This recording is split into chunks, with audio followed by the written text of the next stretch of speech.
ओम नमः शिवाय.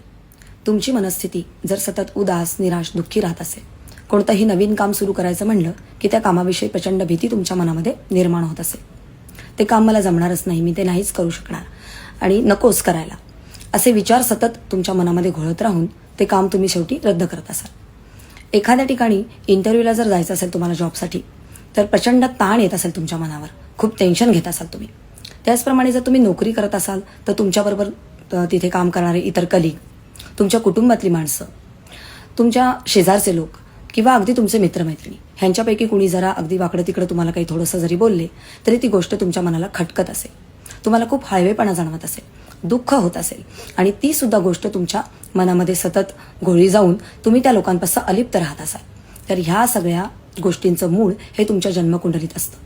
तुमच्या जन्मकुंडलीतल्या चंद्र या ग्रहाची स्थिती ही कमकुवत असते. चंद्र हा ग्रह ॲफ्लिक्टेड पोझिशनमध्ये असतो.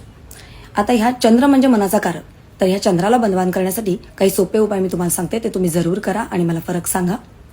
शंकर महादेवांचा म्हणजेच भोलेनाथांचा महामृत्युंजय मंत्र हा रुद्राक्षाच्या माळेवर तुम्हाला दररोज सकाळी अंघोळ झाल्यानंतर तुम्ही जिथं देवपूजा करता तिथं बसून म्हणायचा आहे.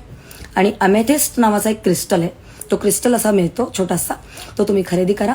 1 ग्लास पाण्यामध्ये रात्री तो ठेवायचा आणि सकाळी अनायसे पोटी ते पाणी प्यायचं आणि मग तुमची दिनचर्या सुरू करायची. थँक्यू.